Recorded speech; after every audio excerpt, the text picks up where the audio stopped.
On se retrouve pour une nouvelle interview du projet Série CAN 2024. Cette fois, à côté des Mourabitoun, avec Suleiman Han. Comment tu vas? Très bien, et toi? Très bien. Est-ce que tu pourrais te présenter en quelques mots pour les auditeurs qui t'écoutent? Je m'appelle Anne Suleiman, j'ai 26 ans. Actuellement, je joue à Dens, en Belgique, en deuxième division belge, et international mauritanien. Suleiman, tu as réalisé ta première sélection il y a maintenant 4 ans. C'était face au Ghana. Quel souvenir tu gardes de cet incroyable souvenir? En fait, c'est un beau souvenir parce qu'en fait, à ce moment-là, moi, j'étais même pas professionnel, j'étais amateur. J'étais encore N3 à Aurillac. Et le coach à l'époque, c'était Corentin Martins.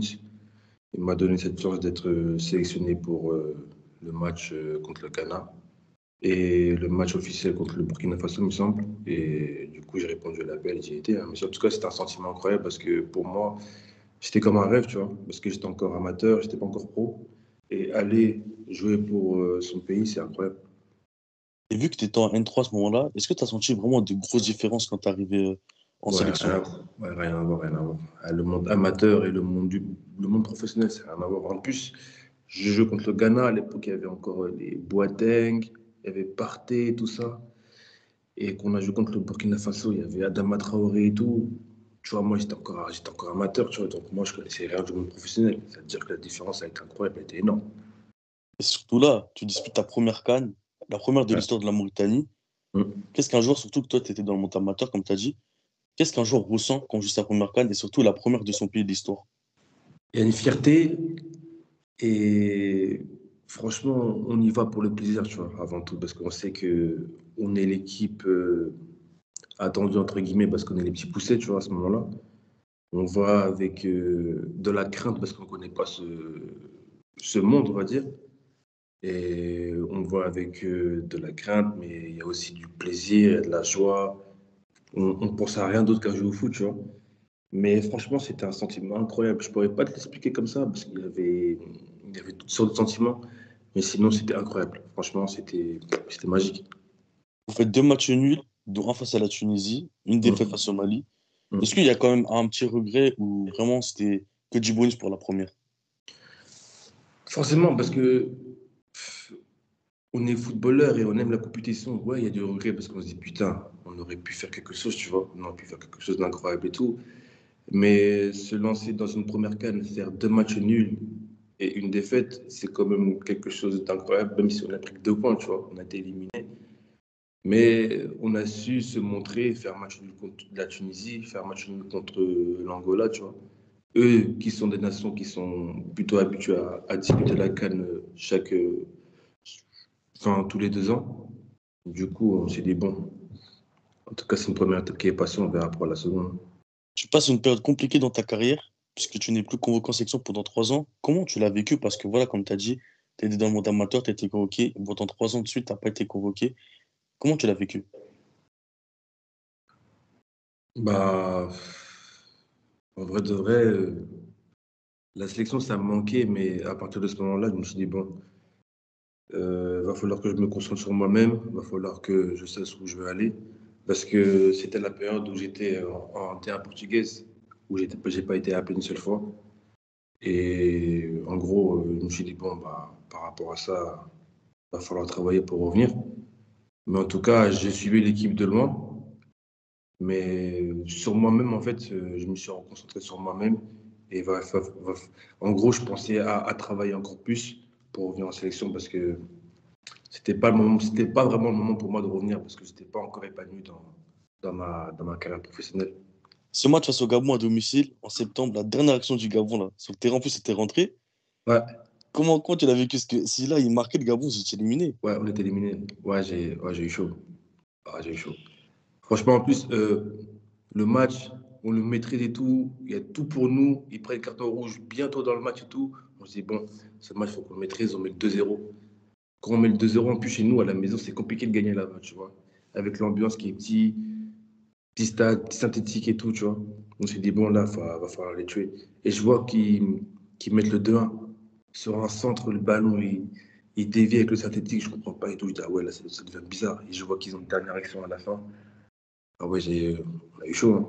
Ah, on a eu chaud. Franchement, moi, je te cache pas, j'ai eu chaud. C'était incroyable. Non, c'était une Ah, je pense que dinguerie. j'avais des scènes dans ma tête. Je me suis dit, mais non, s'il marque, comment faire pour revenir et tout. C'était impossible, c'était la 95e, c'était la dernière action, là. Ouais, mais justement, tu sais très bien comment c'est l'Afrique. À tout moment, genre, ils te donnent 20 secondes de plus. Tu sais pas pourquoi. C'est bizarre. Ah, je pensais pas. Je me suis dit, ah non, c'est chaud. Du coup, vous qualifiez pour la troisième qualification d'affilée, quoi. C'est une dinguerie quand même, parce que la Mauritanie pense vraiment à devenir très sérieux. Ah Donc, ouais? l'ambiance avec les supporters, etc., comment tu pourrais nous l'expliquer? Ah, tu sens de la ferveur. Tu sens de la ferveur. Tu sens de l'amour des supporters. Et ils sont là à chaque fois. Eux, ils te suivent. Ils te suivent partout où tu vas. Ils te suivent partout où tu vas. Ils sont là. Ils viennent aux entraînements. Ils te soutiennent. Même sur les réseaux, ils t'envoient des messages à chaque fois. Franchement, nous, Dieu merci, on a des supporters qui sont vraiment bienveillants, tu vois, dans le sens où ils te suivent à chaque fois, même si ça perd, ils sont là derrière toi et tout. Parce que tu sais, c'est compliqué. Euh, pour d'autres nations, tu as des supporters, ils sont là, ils te crachent dessus, tu vois. Contrairement à nous, nous, ils sont bienveillants. Et c'est aussi une partie grâce à eux qu'on s'est qualifié parce qu'à domicile, franchement, c'est vraiment compliqué pour les autres équipes de venir s'imposer chez nous, tu vois. Et c'est aussi en partie grâce à eux parce que sans eux, sans le 12e homme, on n'est rien, tu vois. En tout cas, franchement, les supporters en Mauritanie, ils sont forts, hein. C'est vrai, parce qu'à domicile, il y a des nations comme le Maroc, la Tunisie, Ouais. la RDC, le Gabon sont passés face à vous, ils n'ont pas gagné, hein. Et franchement, si tu as la chance de venir un jour en Mauritanie et assister à un match chez nous, tu vas comprendre par toi-même parce que je ne saurais pas t'expliquer comment. En tout cas, c'est une Il y a la ferveur qui est pression, il y a la forte. pression. Il y a la Tu rentres dans le pression de stade, fou. les adversaires, ils ont la En plus, pression. c'est un stade petit, c'est-à-dire que tout est concentré, tu vois. Tu t'entends pas, t'as une ferveur de fou, c'est incroyable. Incroyable. Amir Abdou, c'est un coach qui Hmm. commence à faire parler de lui. Déjà, il a fait parler de lui aux Comores. Ouais. Il était sur une série incroyable avec l'équipe du Tchad également. Il était sur une Mhm. série incroyable, je crois, il était sur 16 matchs sans défaite. Ouais. Qu'est-ce qu'il vous apporte? Ah, Amer, il nous apporte franchement du peps, hein, la grinta, hein. Lui, c'est un coach qui donne de la voix, qui donne de la voix. Il te transmet son énergie. C'est un leader, tu vois. C'est un leader de front. Il te prend dans la main, tu dois le suivre, tu vois. Il te donne vraiment du pep, c'est fort, hein. Franchement, c'est fort. C'est un leader. Souleymane, tu marques face à Madagascar en octobre, ton premier but en sélection. Ça doit être quelque chose, mais vraiment d'incroyable pour un joueur de marquer son premier but pour son pays. Ouais, franchement, j'attendais ce but, hein.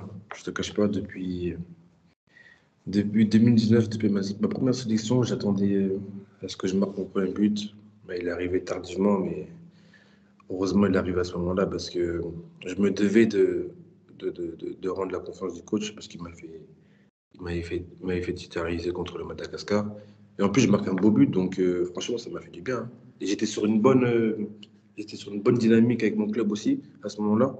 Donc franchement, tout était réuni pour que je puisse marquer. Et en plus, par rapport à moi, c'est incroyable de marquer un but par rapport à son pays, même aux yeux de ses parents, de sa famille, tu vois, ça fait du bien. Franchement, ça fait du bien. Le groupe de la CAN 2024 pour les Morabitoun a été dévoilé. Vous êtes tombé Ouais. avec l'Algérie, le Burkina Ouais. Faso et l'Angola. Qu'est-ce que tu penses de ce groupe?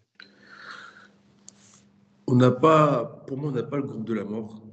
Pas le groupe de la mort. Mais on a un groupe qui est vraiment costaud. Avec l'Algérie, le Burkina Faso qui sont habitués à se qualifier à chaque fois. L'Algérie qui ont gagné la CAN en 2019. Burkina Faso qui sont toujours qualifiés, qui sont toujours au minimum en huitième, voire quart de finale à chaque édition. L'Angola qui sont une équipe vraiment dure à jouer. Mais bon, par rapport à l'expérience qu'on a aussi, parce que c'est la troisième CAN d'affilée, et par rapport aux joueurs de qualité qu'on a dans le groupe, je pense que on peut faire une surprise. On n'est pas les favoris de ce groupe, c'est sûr, mais on peut faire une surprise. On peut regarder les équipes droit dans les yeux, tu vois.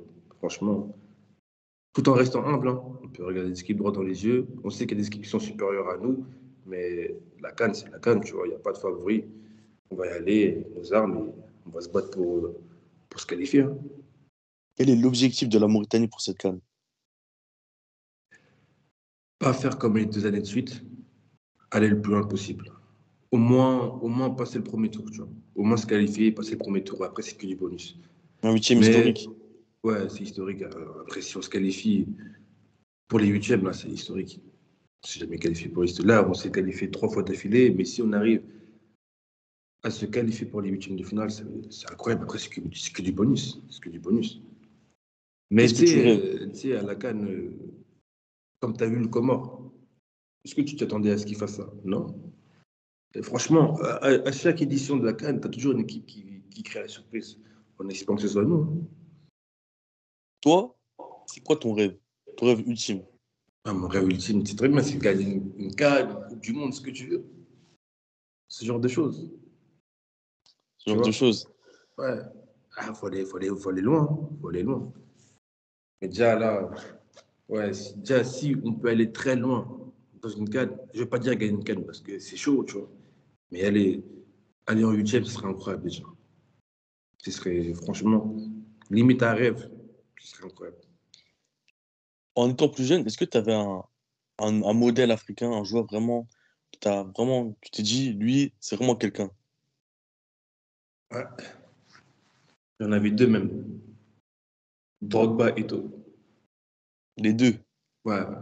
T'as pas une préférence Je pourrais pas te départager c'est qui est le plus fort. Mais les deux là, ils m'ont marqué. avec l'expérience que tu as Ouais. en sélection. Est-ce que pour toi, tu trouves vraiment que chaque match en Afrique, c'est vraiment tous compliqué? Il y a pas, par exemple, tu peux jouer le Maroc ou tu peux jouer les Swatini. Les deux, c'est vraiment des matchs compliqués. Les deux, en fait, par exemple, si tu joues contre une grosse nation, par exemple le Maroc, l'Égypte et tout, tu sais que ça va être compliqué parce qu'ils ont des équipes, enfin, ils ont des joueurs de qualité, c'est-à-dire que tu dois vraiment être concentré et tout, tu vois. C'est différent.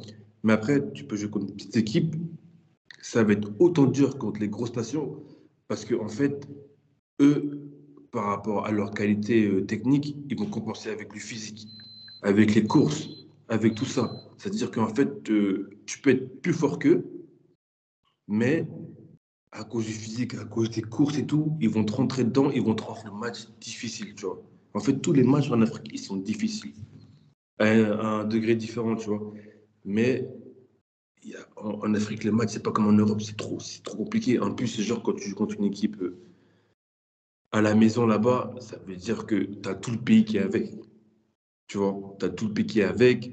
Tu peux arriver à l'aéroport, ils te font galérer. Il y a tout ça qui rentre en compte, tu vois. C'est une dinguerie. La En fait, dès que tu Mauritanie, arrives dans le pays, local, contre qui tu vas jouer, tu es déjà en match. T'es déjà en match. un exemple. Là, c'était quand? C'était contre le Congo, là, au mois de. C'était au mois de octobre, novembre, je sais plus. On est parti là-bas, dès qu'on est arrivé là-bas chez eux, le match a déjà commencé. Ils nous ont fait galérer et tout, c'était incroyable. Ils nous ont fait du sale. Mais bon, après, c'est comme ça, c'est l'Afrique, hein. Dès que tu arrives dans un pays pour jouer un match important, en plus c'était pour la qualification de la Coupe du Monde, ben, ils te font chier, hein, c'est normal. C'est comme ça l'Afrique. C'est vrai, tu rentres directement dans le bain, les supporters sont à Là, fond. ils te font goûter directement, tu C'est la rentres dans le ferveur bain. africaine. Ah ouais, faire africaine direct. En plus, les pays sont différents et tout, la chaleur, tout ça et tout. Ouais, laisse tomber. Ouais, mais c'est une dinguerie quand même d'avoir un complexe afrique. Il n'y a pas tout le Franchement, monde qui a ça. non, il n'y a pas tout le monde qui a ça. En fait, le président, bah, lui, il voit les choses en grand, tu vois. Il voit les choses en grand depuis, franchement, depuis ma première sélection jusqu'à maintenant, j'avais, enfin, peu de fois où je suis allé en Mauritanie par rapport au match, parce qu'à chaque fois que j'étais sélectionné, c'était à l'extérieur, tu vois. Et quand je suis revenu en Mauritanie, longtemps après, en fait, j'ai vu la différence. J'ai dit, ah ouais, quand même, il y a vraiment des choses qui ont changé par rapport au terrain, par rapport aux structures, même par rapport aux matériaux, par rapport au staff qui recrute. Tu vois, c'est plus comme avant, c'est pointé. Tu vois, ils prennent des personnes de qualité, ils prennent les derniers matériaux de qualité. Là, au centre, ils ont carrément, ils ont créé leur plateau TV. Ils ont créé leur plateau TV, ils ont créé leur centre de formation. C'est trop. Franchement, là, carrément aussi, ils ont créé leur bloc médical. C'est franchement, rien à dire. Et en gros, ils prennent l'exemple sur les plus grosses fédérations, comme le Maroc, tu vois. Le Maroc, ils sont loin. Pour finir l'interview, est-ce que tu auras un message aux supporters mauritaniens qui t'écoutent? Alors, en tout cas, tous les supporters mauritaniens, par rapport à la CAN, en tout cas, sachez que tous les joueurs, notamment moi-même, on va se donner les moyens d'aller le plus loin possible, sans tricher et en étant sérieux et en espérant vous rendre l'appareil par rapport à l'amour que vous nous donnez, simplement.